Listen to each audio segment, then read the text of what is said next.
इसकी major fundings क्या रही?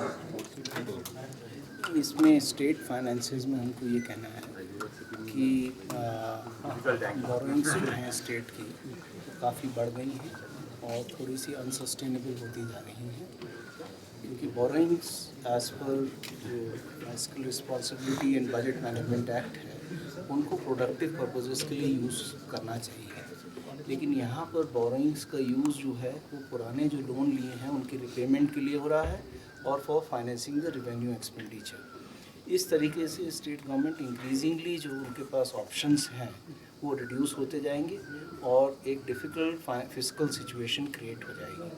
तो ऐसा माना जाता है कि गवर्नमेंट को कुछ बहुत स्टेप्स लेने पड़ेंगे और जल्दी लेने पड़ेंगे इस सिचुएशन से बाहर आने के लिए। उसके लिए पहला स्टेप हमको ये लेना चाहिए कि अपना रेवेन्यू एक्सपेंडिचर जो है उसको थोड़ा कंट्रोल करना पड़ेगा, वो इतनी तेज़ी से ना बढ़े। साथ साथ ये देखना होगा कि जो रेवेन्यूज कलेक्ट करनी है की जा सके, जो भी पेनल्टीज लेवी करनी है वो करें, जो भी लोग डिफ़ॉल्टर्स हैं उनके अगेंस्ट एक्शन लें। और तीसरा ये देखना होगा कि जो भी इन्वेस्टमेंट उन्होंने पब्लिक सेक्टर में किया है उसको किस तरीके से ज़्यादा प्रोडक्टिव बना सकते हैं, उनको किस तरह से रिटर्न आ सकता है, क्योंकि कुछ चंद 7 PSUs हमने कहा जो कि थोड़ी बहुत प्रॉफिट में हैं, लेकिन बाकियों का लॉस इतना ज़्यादा है कि ओवरऑल जो रिटर्न है इन्वेस्टमेंट पे वो मिल ही नहीं रहा है। तो ये देखना होगा कि अपनी जो स्टेट पब्लिक सेक्टर अंडरटेकिंग्स हैं इनको किस तरीके से और वायबल किया जाए, प्रॉफिटेबल किया जाए, तभी इसी स्थिति में सुधार आ सकता है। सर, कई ऐसे विभाग हैं जिनमें आपने अनियमितताएं दर्शाई हैं रिपोर्ट में, किस तरह की जो है कमियां हैं और कौन कौन से ऐसे विभाग हैं जिसमें ज़्यादा कमी पाई गई है? आप देखिए, इसमें ऐसा है कि हमारा ऐसा रहता है कि हम 3-4 साल के पीरियड में सारे डिपार्टमेंट्स को कवर करते हैं। तो लास्ट ईयर हमने कुछ डिपार्टमेंट्स कवर किए थे, जैसे सर्व शिक्षा अभियान है, इस साल हमने national rural health mission, health और इन सब का किया। तो over a period of time 4-5 साल के अंदर हम सारे डिपार्टमेंट्स को कवर करने की कोशिश करते हैं। तो इस बार जो हमने डिपार्टमेंट किए, जैसे एग्रीकल्चर डिपार्टमेंट किया, रूरल हेल्थ मिशन किया, प्राइम मिनिस्टर ग्राम सड़क योजना किया, इन सब के ऊपर हमारे कमेंट्स रिपोर्ट के अंदर आए हैं। तो क्या देखा आपने, क्या सबसे पाया? ज़्यादा कमी कहाँ, कौन से डिपार्टमेंट में है? सबसे ज़्यादा कमियां कहाँ आई हैं, अब ये तो कहना बड़ा मुश्किल है, क्योंकि जो वहाँ सबसे ज़्यादा वैसे देखा ऐसा गया है कि पब्लिक वर्क्स और IPH जो हैं इसमें कमियां सबसे ज़्यादा देखने में आती हैं। समाव देखने में ये आया है कि इनके प्रोजेक्ट्स कंप्लीट करने में बहुत ज़्यादा टाइम लगता है और ख़र्चा भी ज़्यादा होता है, और कुछ ऐसी भी दिक्कतें देखने में आई हैं कि प्लानिंग भी उतनी अच्छी नहीं होती जितनी होनी चाहिए। क्योंकि कई प्रोजेक्ट ऐसा देखने में आया जिसके ऊपर खर्चा हो जाता है, शुरू हो जाते हैं, उसके बाद वो ख़त्म ही नहीं हो पाते हैं, और वो खर्चा जितना हो जाता है उस खर्चे का भी कोई फ़ायदा नहीं मिलता है। तो ऐसा गवर्नमेंट को कुछ प्रोसीजर करना चाहिए कि जो भी प्रोजेक्ट वो लें उसके लिए जितने भी सैंक्शंस ज़रूरी हैं, चाहे लैंड क्लियरेंस हो, फॉरेस्ट क्लियरेंस हो, राइट ऑफ वे, वो सब ले लें। इम्प्लीमेंटिंग एजेंसीज़ को पैसा तब दें जब सारे अप्रूवल्स आ गए हैं और आप जाकर उसको इम्प्लीमेंट कर सकते हैं। कई सारे प्रोजेक्ट आपका हज़ारों करोड़ों रुपया इनमें फंसा हुआ है, जिसमें खर्चा थोड़ा हो गया और उसके बाद वो प्रोजेक्ट रुक गया, उसके आगे वो क्लियरेंसेस नहीं आए हैं, तो वो खर्चा भी अनप्रोडक्टिव हो जाता है।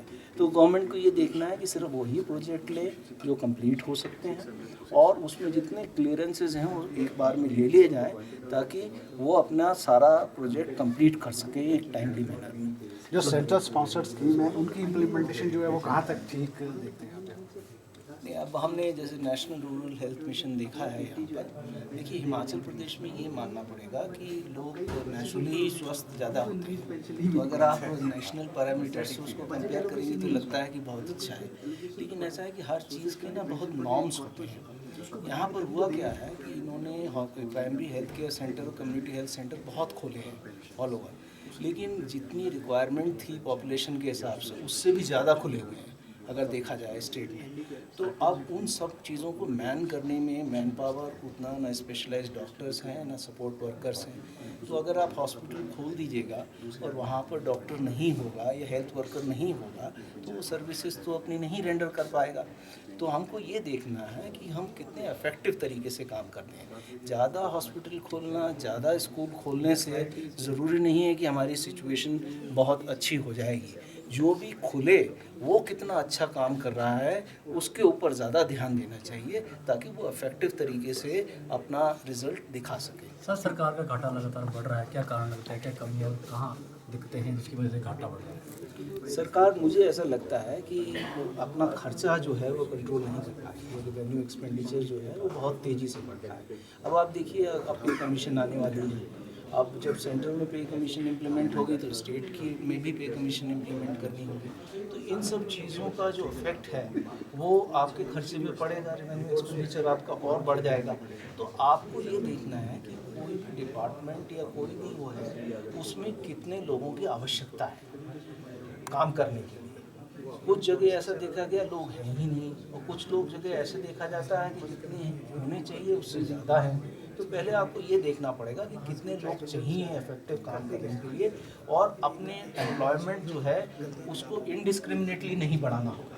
जहाँ पर बहुत ज़रूरी है वहीं पर आपको लोग मुहैया कराने होंगे, और इस तरीके से कि वो वाकई जो है सर्विसेज दे पाएँ। Karcham Wangtu or the liquor vending or a first competition under recovery या write off कर दिया गया है। इसमें मैं ये कहूँगा कि देखिए, करचम वांगथू का जैसा प्रोजेक्ट है, अगर आपका कोई पावर प्रोड्यूसर यहाँ आता है, अपना प्रोजेक्ट लगाता है, तो आपने उसको कहा कि भाई आप इतना जनरेट करेंगे, तो आपको उसको देखना तो चाहिए वाकई वो काम कर रहा है कि नहीं कर रहा है। अगर उसको 1000 मेगावाट लगाना है और वो 1200 मेगावाट लगा जाता है और आपको पता ही नहीं है कि उसने 1200 लगा दिया, तो फिर कहीं ना कहीं तो आपकी कोई गलती है इसके अंदर।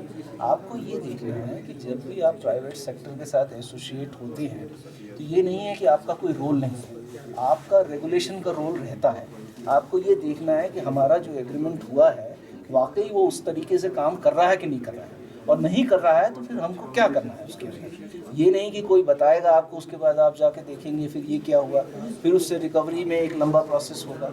उसको जब वो प्रोजेक्ट प्लान हो रहा था तो आपको उसी समय से उसको सुपरवाइज करना था, उसको रेगुलेट करना था कि ऐसा ना हो।